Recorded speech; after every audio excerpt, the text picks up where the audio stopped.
Alors bonjour à tous, nous sommes dans les locaux de la gare Matabio à Toulouse et Kevin, Odile, nous sommes des activistes de la lutte anti-validiste et nous avons dû bloquer un TGV afin que la SNCF mette en œuvre un certain nombre d'éléments en matière d'accessibilité.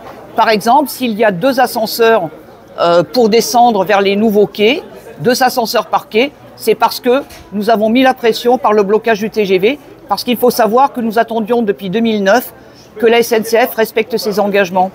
En 2008, puisque oui, c'est même en 2008 qu'il y avait eu une première manifestation pour alerter sur le manque d'accessibilité de la gare Matabio, dans laquelle il était impossible d'aller prendre le train en autonomie. Et Kevin, qui voyage beaucoup en train, pourra nous en dire 2 mots, parce qu'effectivement, il y a aussi le problème de l'accessibilité dans les trains.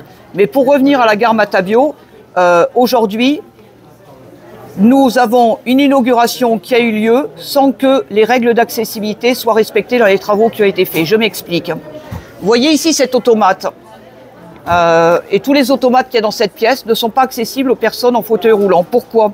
Parce qu'il y a un arrêté qui précise que ces appareils doivent avoir un vide dessous de façon à ce qu'avec notre fauteuil, on puisse s'approcher suffisamment pour pouvoir utiliser le clavier, pour pouvoir récupérer les billets, pour pouvoir introduire notre carte.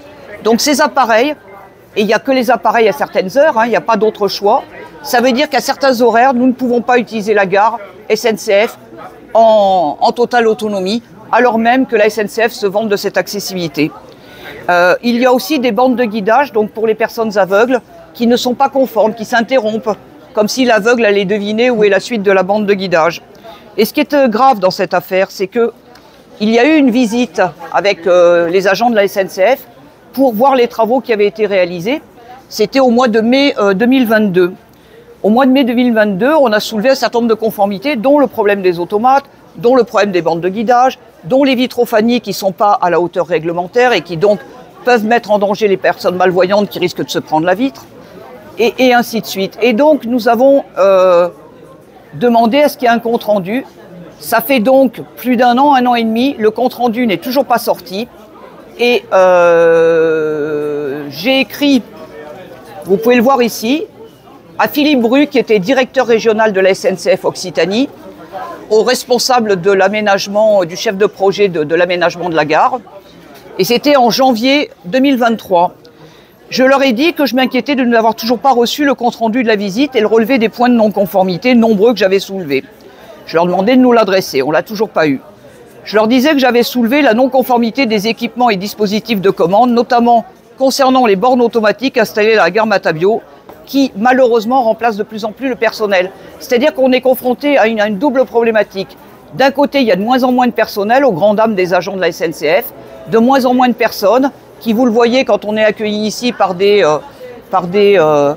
agents de sécurité qui ne sont même pas formés au handicap et qui tentent de nous empêcher de rentrer librement et qui nous disent qu'on doit leur dire ce qu'on vient faire. On n'a pas à dire ce qu'on vient faire dans un service public pour entrer dans un service public. Donc il a fallu, ce monsieur a tenté de nous arracher le téléphone, a failli me blesser en faisant la manœuvre qu'il a fait, mais la SNCF emploie des gens qu'elle ne forme pas et ne respecte pas la réglementation. Et donc j'ai fourni les références réglementaires par rapport à ça. C'est un arrêté du 20 avril 2017 qui est relatif à l'accessibilité des établissements recevant du public. Voilà. Et qu'est-ce qu'il dit cet arrêté? Il dit que lorsque plusieurs équipements ou éléments du mobilier ayant la même fonction sont mis à disposition du public, un au moins par groupe d'équipements ou d'éléments de mobilier peut être repéré, détecté, atteint et utilisé par les personnes handicapées. Vous voyez, il n'y a même pas de bande de guidage pour indiquer où se trouverait le matériel. Et je ne suis pas du tout convaincu, parce que ce n'est pas marqué, qu'a priori il soit aussi accessible aux déficients visuels avec les parties audio ni aux sourds. Après, vous voyez, désolé de prendre un peu le relais, moi, hier j'étais à Londres en fait, et à Londres, toutes les machines en fait sont équipées de boucles magnétiques en fait pour les personnes malentendantes en fait. Et là, j'ai bien l'impression que il n'y a rien qui l'indique, on ne sait pas si c'est le cas. Donc après, moi je sais pourquoi, parce qu'on est dans une société validiste qui est faite pour une certaine norme de personnes, qui en quelque sorte, voilà, on voudrait nous faire disparaître ou peut-être qu'on soit toujours accompagné de quelqu'un, mais non. aujourd'hui, en 2023, tout devrait être accessible. Oui, c'est-à-dire qu'en fait, pour pouvoir utiliser la gare, quand on est une personne à mobilité réduite, on doit être accompagné comme des enfants. C'est fondamentalement un problème de discrimination. C'est une question de respect des droits humains. Et c'est en ça que la politique française est validiste. Et ce n'est pas nous qui le disons, hein. C'est l'ONU, puisque l'ONU a utilisé 3 termes pour définir la politique française du handicap. Il a parlé de ségrégation, de privation de liberté et d'atteinte aux droits humains. Voilà. Et donc la SNCF, en toute connaissance de cause, en toute conscience, continue à bafouer nos droits. Vous voyez, par exemple, ce que dit la réglementation, c'est que pour être utilisable en position assise, hein, puisqu'on ne va pas se mettre debout, un équipement ou élément de mobilier présente les caractéristiques suivantes. Il doit avoir une hauteur comprise entre 90 et 1,30 m.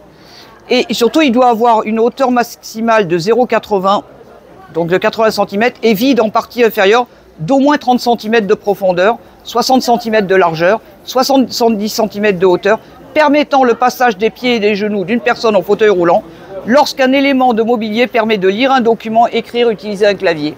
Donc vous voyez bien que ce n'est pas conforme et vous pouvez chercher dans l'ensemble de la gare, il n'y a pas d'automate conforme. Voilà. Et donc, c'est inadmissible. J'ai donc pu évoquer la question avec M. Farandou, le PDG de la SNCF, à l'occasion de l'inauguration, avec la directrice de Gare et Connexion, avec le maire de Toulouse, avec la présidente de la région, avec le président du conseil départemental. Chacun nous a dit que tout ceci allait être réglé. Maintenant, on attend de voir si de nouveau ces personnes vont nous mentir, puisqu'elles nous ont menti depuis des années. Il faut savoir qu'en 2008, elles s'étaient engagées à tenir l'échéance de 2015. À l'échéance de 2015, les engagements n'ont pas été tenus. Et à ce moment-là, ils s'étaient engagés aussi à nous consulter sur les aménagements qu'ils allaient faire. Au contraire, ils ont décidé de mettre des élévateurs qui n'étaient pas conformes, qui ne permettaient pas de circuler en autonomie. Ils ont dépensé de l'ordre de 100 000 € inutilement, alors que s'ils nous avaient consultés, ils n'auraient pas fait ces erreurs.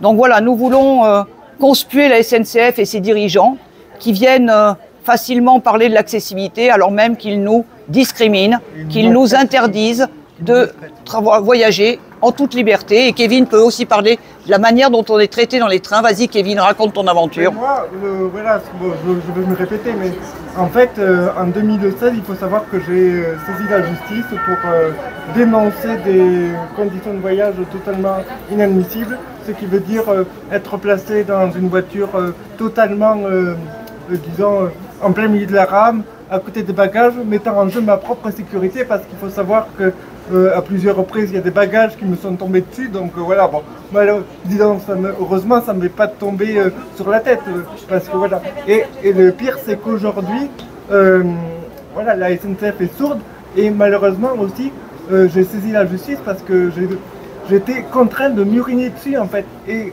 aujourd'hui... Voilà. Les toilettes ne sont pas accessibles dans les TGV. Voilà. Donc les personnes en fauteuil ont le choix de porter des couches ou de se pisser dessus. Ça s'appelle la dignité made in France. Et le pire, c'est qu'en fait, aujourd'hui, la SNCF, disons, elle fait des nouveaux trains.